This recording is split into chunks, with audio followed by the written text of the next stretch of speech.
What's up, everybody? It's AJ with eTrailer.com. Today we're going to be checking out these CATS battery thermal heaters. And what these are going to do is you're going to wrap them around your battery to keep them up at a better temperature. That way it's easier to fire up your truck in this cold.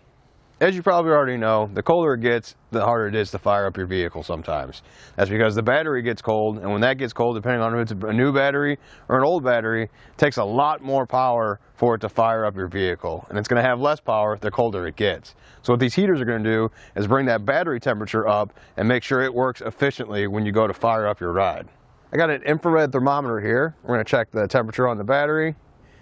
Looks like it's about 16 degrees. So that's pretty cold. So it's going to take a little bit. When you turn that key, you're going to have to wait before it actually fires up. So let's put a heater on here and see if we can't get that temperature to build back up. Switched up the plan just a little bit. This battery was a little bit easier to get to. I only had to remove one bolt to get it wrapped around there. So we're going to put it on this one. Now, if you do have two batteries in your vehicle, it's probably a good idea to pick up two of these pads so you warm them both up. That way your vehicle starts way easier. So I've installed it on this one. We're going to plug it in. It was the same temperature as the one on the other side. We're going to plug it in, leave it out here for a little bit, and come back and check on it. So we've waited about an hour with it plugged in and warming up. Let's check out the battery. Remember when we started, it was at like 16. It's 29 degrees outside. So I'm going to go ahead and use this temperature on the side of the battery.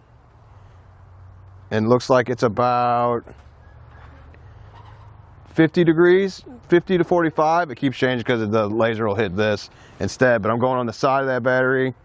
So it's raised it up to about 45 degrees. So that's not too bad for only an hour. Back inside, we're going to talk about the different size wraps you can get. First, we're going to look at the 60 watt one. Now this one's 28 inches long, so this is going to fit around most of your car batteries. You also have the 80 watt version, and it's going to be 36 inches long. So this is going to be more for your bigger trucks like you saw earlier. And finally, you have the 160 watt one. Now this is going to be 72 inches long, so this is more for the heavy duty applications. So if you have two big batteries right next to each other, you could wrap it around like that and then use it for one. Now, if you remember the trucks we showed you earlier, those also have two different batteries in them, but they're on different sides of the front. So you have one on the passenger side, one on the driver's side. This wouldn't work with that. You'd have to get two separate ones. Why it's so important that you get the right wrap for your battery is because they don't recommend the two sides touching. So you don't want to accidentally get too big a one and think that you can wrap it around the battery anyway. That's not how it works. They want it to be spread out. You can see on this battery, it only covers three sides of the battery, but that's okay. You don't have those two sides touching. That's more than enough just to keep the battery warm.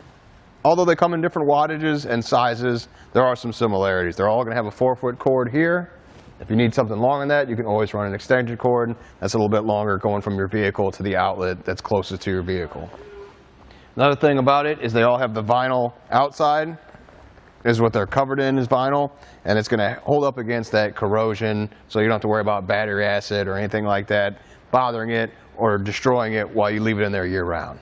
Every vehicle is going to be different, so you're going to have different room in your engine bay. Just remember, when you go to zip tie it somewhere, look and make sure there's no moving parts, nothing heats up around here, so it's not going to get bothered or damage this cord. Another thing to remember is always unplug it before you go to leave. You don't want to accidentally rip this cord out because it's still plugged into the wall.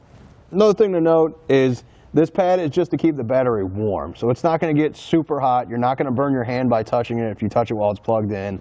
It's not going to get hot enough to damage anything that it's coming in contact with on the other side of the battery. So this plastic covering over here won't get bothered at all by it. It doesn't get super hot to melt anything. It just gets warm enough to warm up the battery. Now there is another option. There's a heating pad, but that's going to take a little bit more to get installed because you're going to have to completely remove your battery, pull it out, set this down, set the battery on top of it, and run your cord out through the front that way. It's going to do the same thing as the wraparound one. It's just a little bit more to install because you got to remove your battery. Either way though, they're both good ideas to help you get more lifespan out of that battery and get that quicker start in the winter. We've talked about what it does, but how easy is it to install? It's pretty easy. We're going to do the 60 watt one on this battery right behind me. Check out how we did it. Today we're going to have to remove this battery cable just because there's not enough space to get it all the way around. It kind of gets caught up here, so it'll just be easier to remove this, then set this in place. Now some other things I want to point out is make sure you have the text facing out. Also tells you what end is the top, so make sure that's pointed up like the arrow here. And also, again, make sure it's flush against the battery. You don't want parts of it hanging off because it's got to make contact for it to warm up that battery. So let's remove that cable.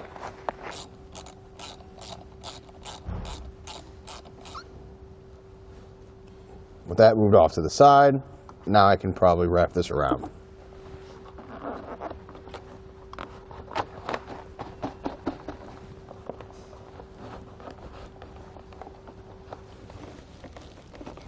I have to pull out on this cable just a little bit to feed it through. Looks like there is enough play to do that. There we go. You can see it's on the opposite side of the cord now. I'm going to pull this nice and flush on the battery. Also comes with a twist tie, so if there is some parts that are hanging a little bit off, you can use that to make sure it's secure. But this looks pretty flat against the battery. I think the cables are actually helping because they're tied up against it. I wedged the pad in between it, so that's going to hold it there. It's nice and tight over here. I can reinstall our cable there, and I think we're good. I've installed the battery cable back in place. Now we need to deal with the access cable here. What I'm thinking is I'm going to loop it, use a zip tie, and attach this here so they can hang out of the way. But when you need it, you can pull it out and plug in your extension cord and run that through the front here. You can set your hood down on here because if you look up at the hood, you can see it's got the seal here that's going to help protect that cord. You don't have to slam your hood down on it because it's going to be in your garage. You can just set the hood down on top of the extension cable. So I'm going to loop this up.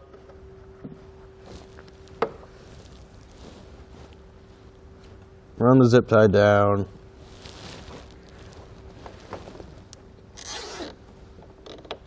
Nice and tight. Now it's going to hold that in place. You're going to have a little bit of movement here with the plug, but it's not going to go anywhere or interfere with anything.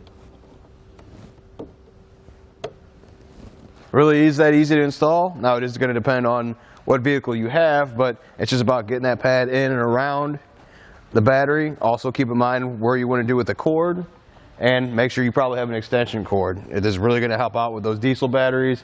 It takes a little bit more for them to turn over the vehicle, and especially in the winter, they suffer the most.